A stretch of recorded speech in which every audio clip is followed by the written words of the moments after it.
I should say, pillar of belonging is inclusion. I don't mess with inclusion. I don't get a lot of pushback on inclusion. Most people like inclusion. It feels inclusive. But the only pushback I get is people say, we don't need DEI. We're a polite and professional culture. We're nice to everybody.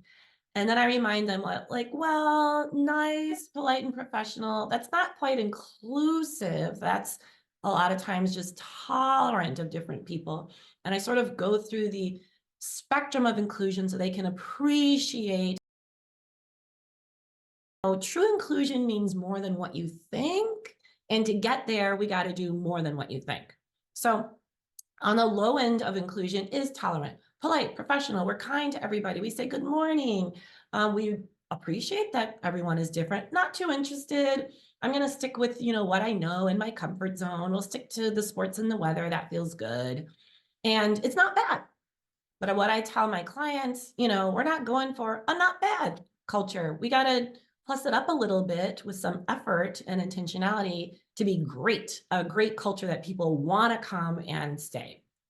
That means we got to think about not just tolerant of differences, but respecting differences. That's harder because that means you acknowledge there are differences you don't like, ideas you don't like, beliefs you don't like, values that maybe you didn't grow up with.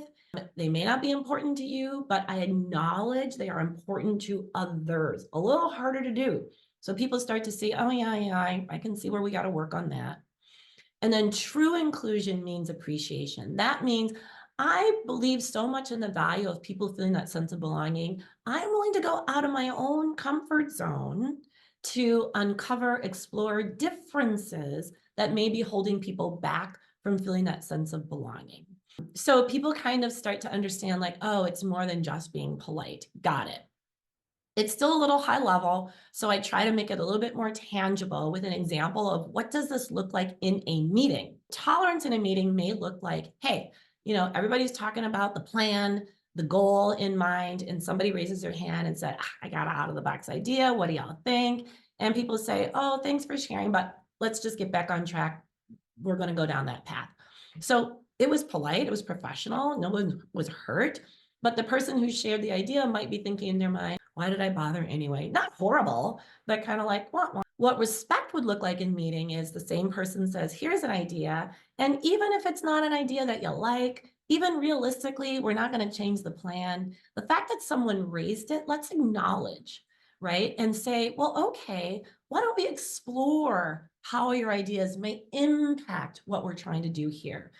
They were thoughtful enough to raise it. And I think acknowledging that there might be something there before we dismiss it.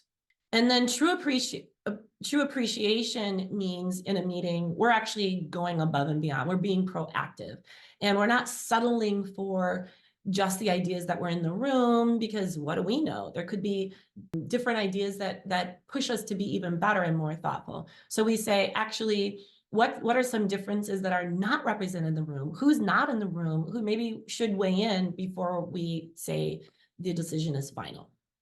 So when I give those concrete examples, people start to appreciate inclusion a little bit better, and I don't get as much pushback like, but we're already inclusive. They can see themselves where, oh yeah, I think we do have more work to do. And then it's like, oh, okay, well, why don't you help us with our strategies to do that?